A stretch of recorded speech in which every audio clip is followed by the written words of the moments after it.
What's up, guys? On today's video I'm going to go over the painting process. I used a Wagner Control Pro 130 paint gun. I got it at Lowe's. I used a 24-inch GRACO extension, and I got the primer and paint from Sherwin-Williams. The paint color is Harbor Gray. I follow Matt Moorman, Obsessed Garage, and I see he did a garage video and he used that color gray, and it was easy for me just to go off that. It looks good. When I was painting in some of these pictures, you could see the lines from the passes, but as it dried, those went away, and it's pretty flawless. You can see the pictures. I just kind of put a compilation together here, and just going through here. Before I got the door. Now the door got installed this day. I was at work, so I couldn't do any progress videos. Some hose reels, and right here I made a mount for the pressure washer hose reel, and the garden hose reel. Painted it black, put the screws back in. It all looks really clean. I got a Harbor Freight Diablo air hose reel, and right now I'm starting the process of degreasing the floor. I didn't etch this. I didn't feel a need to. I degreased this previously before the construction started, and the floor does not have a sealer on it. And to be honest with you, the dry lock garage floor paint adhered perfectly to it. I had 3 cars in, nothing peeled up. I did 2 coats of the paint, as you guys are going to see coming up, and I'm just going to let this roll. This part right here is very important. I had to get 3 gallons of paint. The square footage of the garage, I think, is about 460. 2 gallons should have covered it completely. I wanted to have a third one for the future. If I have to do any touch-ups, I have the paint there.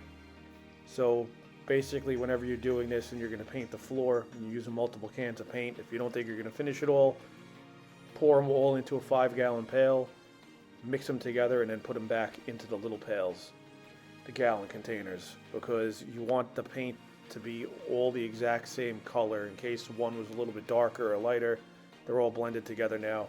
In the future, when I have to do a touch-up, I'm not going to have any issues.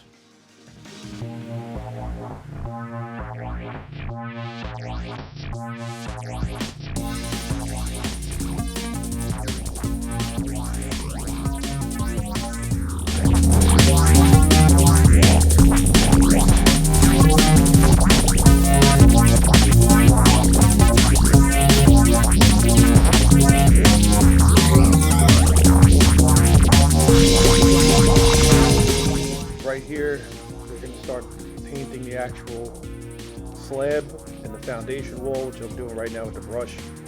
Obviously, do this part first. This is another reason I went with dry lock garage floor paint versus an epoxy. There's no working time. I could go and take as long as I want. It's not going to dry up on me.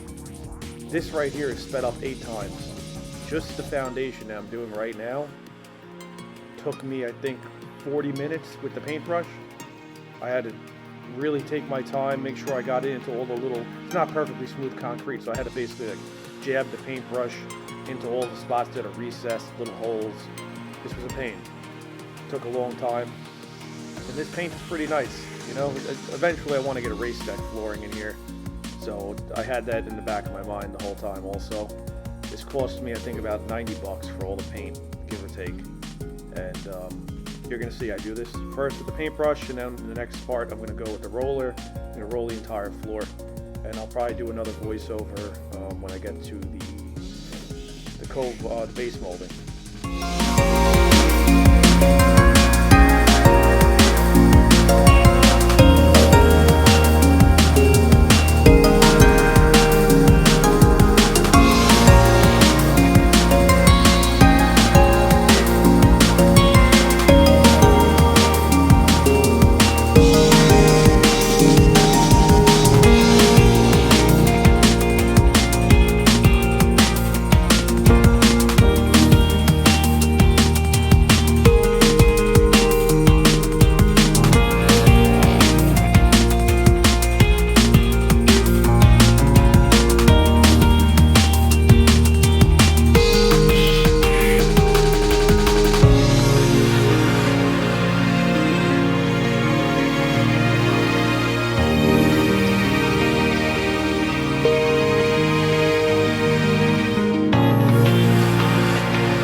coat. I do 2 coats with this dry lock paint. The first coat, according to the instructions, you have to mix, I believe it's a pint of water in with the first gallon. So, with the first coat, you're gonna have to dilute it. And it basically makes it very thin, and it allows it to, what I believe it's doing, it's allowing it to get into the pores of the concrete a little bit better. I did this, it was pretty cold. I want to say it was probably about 30 degrees out this day. The slab was like 48 degrees. It says right on the gallons, not recommended to paint under 50 degrees, I believe, or the drying time to go from 3 to 5 days to like above 5 days, longer than 5 days to completely cure. I had the heater on, you can see it in the basically top left corner of the screen. The air temperature in the garage here was about 70.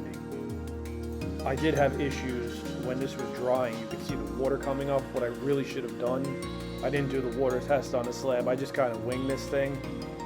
You're supposed to put a piece of plastic down, tape it to the floor, and you wait 4 hours to see if any moisture comes up. I did this like 12 hours after I washed the garage floor. So as this was curing, there was water actually coming up. I had to have fans all over it, and eventually it cured the right way, but I should have probably waited 2 days after I washed this floor before I'm doing this. So I'm just giving you guys a heads up. I rushed this through. I wanted to get this done. It's still bonded to the concrete really nice. It does not peel up. And I've washed the floor. I've had this down for maybe a month, and I washed the floor 3 times already. There's no problems. I wet vacuum the water right up after I wash it, and it's very clean still. So you're seeing me just rolling. Don't paint yourself into a corner. I almost did that one time.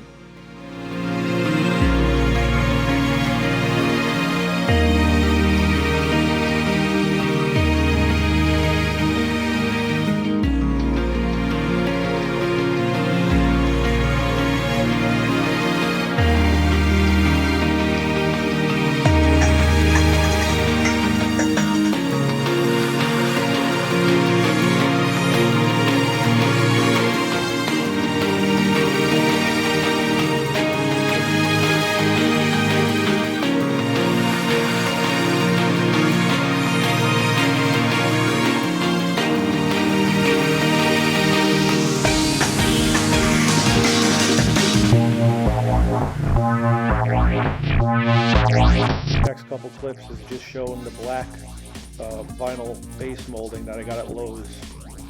I believe it was 4-inch height and comes in 4-foot sections.